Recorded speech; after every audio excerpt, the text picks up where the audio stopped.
Você voltou? Então fica aí, o canal é bom. Porque este aqui é o canal Rabi Lopes, canal de variedades com cosmovisão cristã. Nós podemos falar sobre qualquer coisa, mas a cosmovisão é cristã. E conheça as nossas playlists, onde os vídeos estão organizados por assunto, você vai gostar. Estou recomendando uma playlist chamada Detox Doutrinário. Passa lá. Então vamos falar sobre esse tema do Guilherme de Pádua, que foi uma figura conhecida no Brasil, porque em 1992, participando de uma dessas novelas das 8, na Rede Globo, assassinou sua companheira de cena, a atriz Daniela Pérez, que era filha da Glória Pérez, que era a autora da novela, né? E aí, na época, teve uma grande comoção, porque o crime foi brutal, né? Requinte de crueldade, houve julgamento, o rapaz tinha a versão dele, a mulher dele tinha a versão dela, as testemunhas disseram outra coisa. O fato é que ele foi preso. Naquela época, todo mundo falava assim: esse cara tem que pagar, esse cara tem que pagar, esse cara tem que pagar. Aí ele pagou, ele foi preso, pagou assim, dentro dos parâmetros da justiça brasileira, que é branda. E aqueles que reclamam hoje dessa justiça branda são os mesmos que apoiaram, que votaram naqueles que defendiam essa justiça branda. Quando você vê um cara defendendo uma justiça mais rígida, aí você fala: isso é um cara ultrapassado, isso é um fascista. Aí vota na turma que defende justiça branda. Aí quando uma pessoa comete um crime brutal, aí você não quer justiça branda. Ora, foram essas pessoas que criaram essas leis. Foram essas pessoas que apoiaram os que criaram essas leis. Tá bom. É isso, um terço da pena você tá fora. Isso é Brasil. Não está satisfeito? Vamos mudar, vamos votar em pessoas que mudem esses parâmetros, que façam o nosso país ter uma justiça mais com cara de justiça. Ok, ele foi solto. Aí, agora ele se converteu, depois da soltura, aparentemente se converteu numa igreja, acho que foi lá na igreja de Lagoinha, uma igreja que o consagrou a pastor, e agora ele é pastor, e aí todo mundo... Primeiro, quando ele se converte, tem uma revolta. Que convertido? Isso é uma falsa conversão. Aí depois ele supostamente vira pastor, aí outra revolta.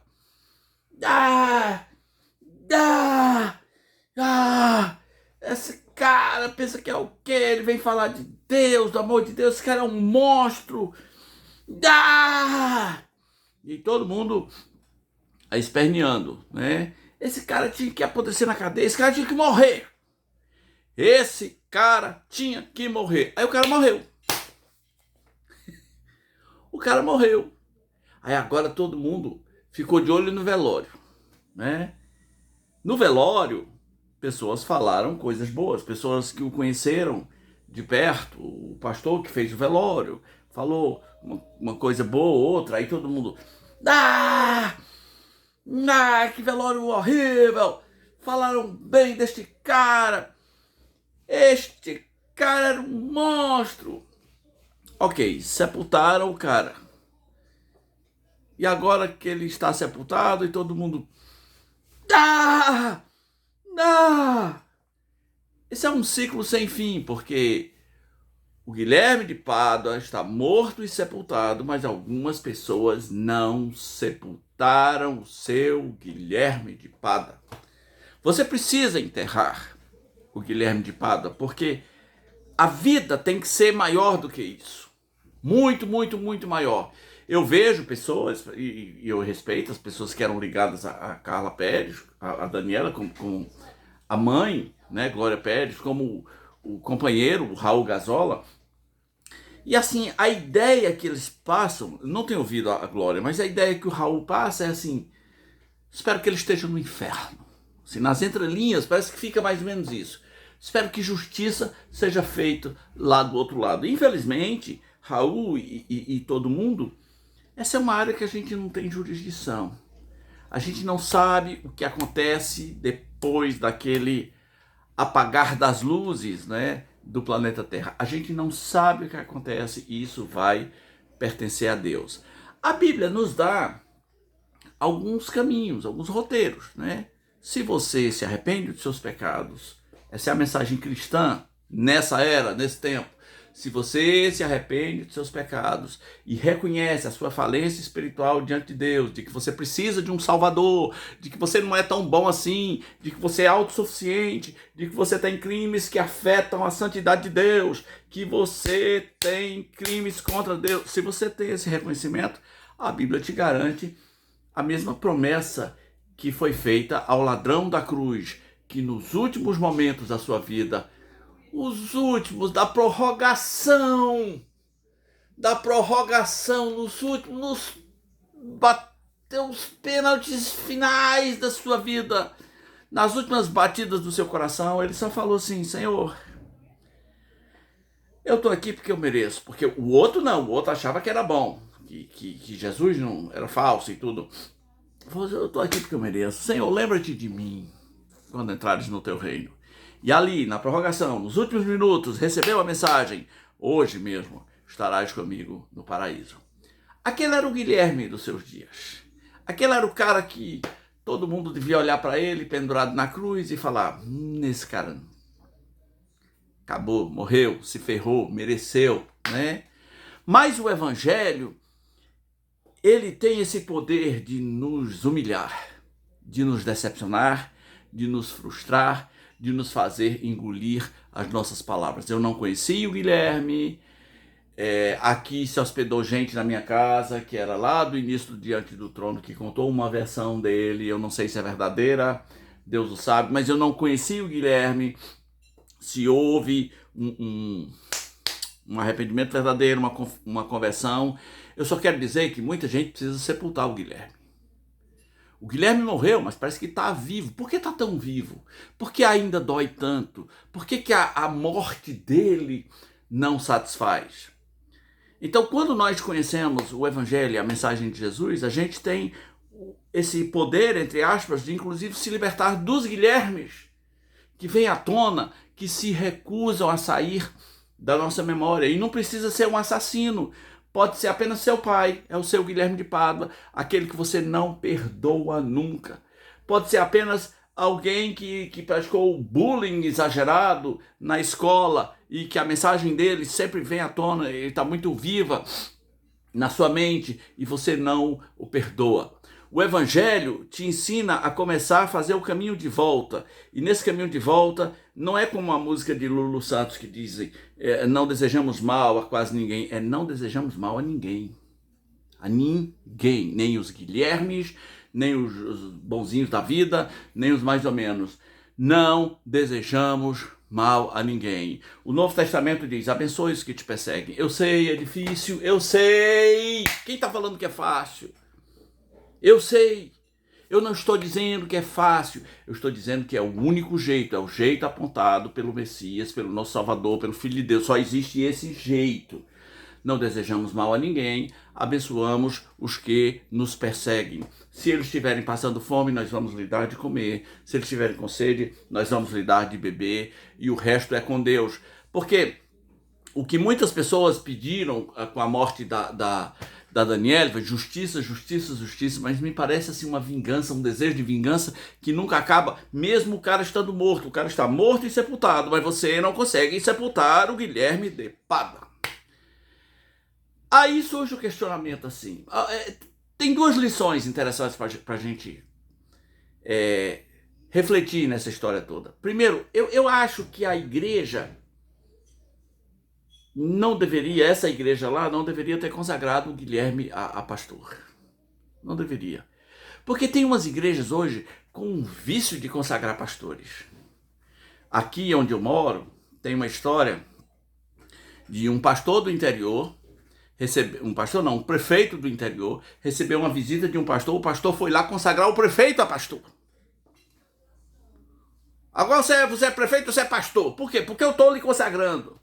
Eu conheço igrejas que, se você for lá meia dúzia de vezes, se você for rico e bem sucedido, basta você ter um bom emprego, já querem consagrar você a pastor. Tem igreja que tem mais pastor do que membro, todo mundo é consagrado a pastor. Eu sou do tempo em que o pastor era feito a duras penas. Não só porque as denominações tradicionais exigiam que ele fosse para o seminário, mas assim, a credibilidade da comunidade, o respeito da comunidade, como disse Paulo, o bom testemunho dos de fora. Então essa igreja não deveria. Se Guilherme queria servir a Deus, por que todo mundo hoje precisa ser pastor? Por que todo mundo tem que ser pastor? Esse suposto pastorado do Guilherme foi mais positivo ou foi mais negativo? Parem de consagrar pastores como se fosse uma fábrica de bolachas, como se fosse uma produção em séries. Pastores não são fáceis. Não é todo dia que surge um pastor. Não é porque foi na sua igreja, não é porque é famosinho que virou um pastor. Que tem gente aí sendo chamado de pastor. Parem com isso, parem com isso. Agora, a outra lição que fica é sobre o que é a graça de Deus. Porque tem muita gente dizendo, isso não está certo, isso não está certo. Esse cara matou a mulher com requinte de crueldade. Aí agora? Eu sou de Jesus. Eu encontrei Jesus. Isso não tem sentido. Isso não tem lógica. Isso não dá para explicar. E sabe que eu concordo com você? Concordo. Que não tem lógica. É por isso que se chama graça. A graça, ela excede todo... Ela não está na linha do entendimento. Não procure entendimento na graça de Deus. Graça significa favor imerecido. Porque se fosse o contrário, não seria graça, seria mérito. Seria merecimento. Graça é isto aí. Graça é para quem está na desgraça. Graça é para os desgraçados. E à luz do Evangelho e das Escrituras, quem são os desgraçados? Todos nós. A Bíblia diz, todos pecaram e eles estão destituídos da graça. Estão separados da graça de Deus. Sabe por que você não dá muito moral para a graça de Deus? Porque você se acha bom, você se acha justo, você se acha correto. E você pode ser uma boa pessoa, talvez, aos olhos da sua mãe, dos seus amigos, da sociedade, mas aos olhos de um Deus perfeito, que tudo vê, talvez você não seja tão bom assim. Talvez há coisas para serem resolvidas entre você e Deus que nem você sabe. Então é por isso que precisamos desesperadamente da graça de Deus. A vida é maior do que Guilherme de Pádua. Sepulte o seu Guilherme, seja ele qual for. E a graça de Deus é maior do que a vida, como disse um salmista. A tua graça é maior do que a vida, por isso os meus lábios te louvam. Não tenho cura, tenho que te louvar pela graça. Você entende que a graça de Deus é assim? Se você é bom, o negócio de Jesus não é com você. Ele falou, não vim para os bons, não vim para os santos, não vim para os justos. Os sãos não precisam de médicos, e sim os doentes. Se você considera-se doente, ferrado, falido, pobre de espírito, se você considera assim, na linha de baixo, aí o negócio de Jesus é com você. Agora, se você é autossuficiente, não se arrepende de nada do que faz, acha que sempre está certo, segue aí o teu caminho, mas com Jesus não dá. Jesus é para os desgraçados, é para os falidos. Por isso, o Evangelho é o Evangelho da graça, não é dos bons, não é o dos que merecem, é dos que precisam. Mas enterre o seu Guilherme o mais rápido possível. E esse foi mais um vídeo do canal Rabi Lopes. O homem já morreu, já foi sepultado, tá na hora de parar de pensar nele. Acabou. Chega. Tem coisa mais importante para você pensar, não é não? Deixa aqui o seu comentário. Já enterrou o seu Guilherme? As pessoas precisam enterrar o seu Guilherme? Você entende a graça de Deus? Deixa aqui o seu comentário. Valeu.